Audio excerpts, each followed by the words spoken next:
this activity you'll need scissors, a pencil, a Stanley knife or scissors, and some coloured paper.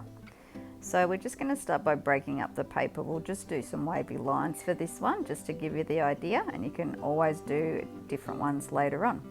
So I'm doing 3 wavy lines down the page, and then I'm going to draw zigzags along the lines.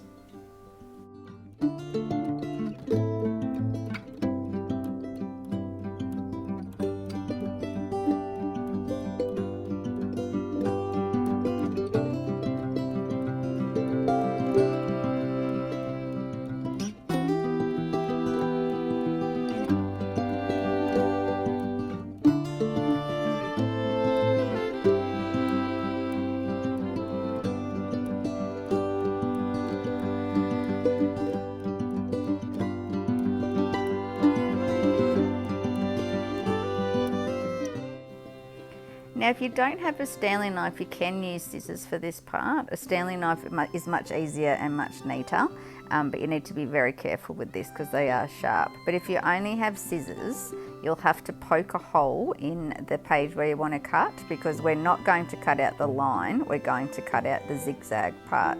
So you can see I've poked a hole in one of the corners. I'm just going to cut out that zigzag shape and leave the line behind, because that's where we fold. So I'll just do one with scissors first so you can see, but the rest of it I'll be doing with my Stanley knife, so it's much easier and much neater.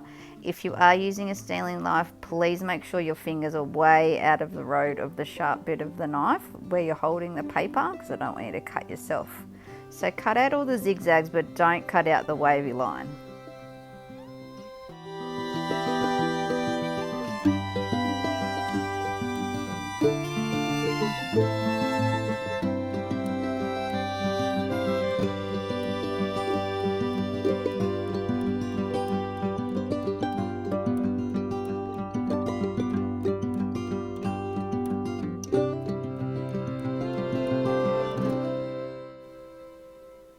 Once you've cut out all your zigzags, flip over the page. This is just so you don't see the pencil marks anymore.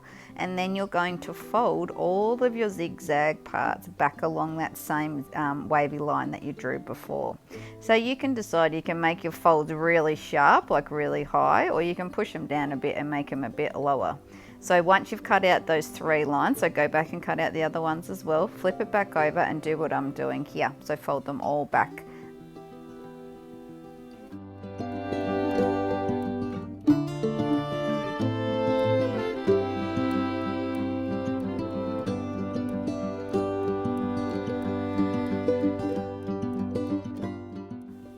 Now that you get the idea, I want you to play around with different effects. So you might want your gaps to be really big, so you'd fold your pieces out really far, or you might want them to be a bit smaller and closer to the table.